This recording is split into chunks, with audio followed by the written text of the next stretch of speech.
চাঁদপুরের মেয়েরা অনেক মেধাবী হয়। আচ্ছা ঠিক আছে, মেধাবী মেয়ে, আমি একটা কোশ্চেন করছি, সেটার আনসার দেন।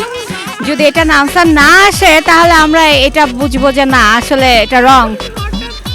তা আজকে তো স্বাধীনতা দিবস, তো এটা তো 26শে মার্চ, যাই হোক, তো এই স্বাধীনতা দিবসের ঘোষণাটা কোন জেলা থেকে এসেছে? আমি বাংলা নিয়ে পড়াশোনা করি, আমি সায়েন্সের স্টুডেন্ট। সায়েন্সের স্টুডেন্ট বাংলা জানবে না? এটা তো আমাদের মানে ভাষা, আমাদের আমাদের স্বাধীন, আমাদের দেশ, আমাদের সব কিছু। হ্যাঁ, তো এটা তো আপনাকে বলতে হবে। আচ্ছা,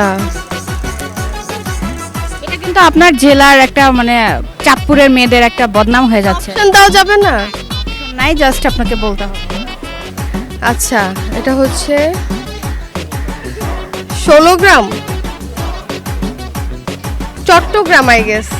এটা পাশ থেকে বলে দিছে, ভাইয়াটা বলে দিছে, বাট আমরা অ্যানসারটা রাইট, কিন্তু আপনার অ্যানসার না, এটা আমরা নিতে পারলাম না। ঠিক আছে, তো এটা চিটিং, তার মানে বোঝা যাচ্ছে যে চাঁদপুরের মেয়েরা চিটিং করতে পারে ভালো। আমি কি ওদের বলছি? ওরা আমাকে সাইড থেকে বলে দিয়েছে। আপনার ফ্রেন্ডও কিন্তু একমত যে চিটিং করে ভালো। আপনি বলেন এটা যে আসলে চিটিং করতে পারে।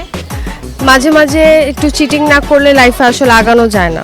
চিটিংটা দরকার লাইফে, না হলে সবাই এসে লাইক বলদ টাইপ থাকলে মানুষ এসে আরো বলদ বানিয়ে দিয়ে চলে যাবে। তো মাঝে মাঝে একটু বুদ্ধিমতী, এটা কিন্তু চিটিং করে, আমি বুদ্ধিমতীগিরি করছি। না, এইটাকে বুদ্ধিমতী বলে না, এইটাকে একরকম বড় সড়ো চিটিং বলে।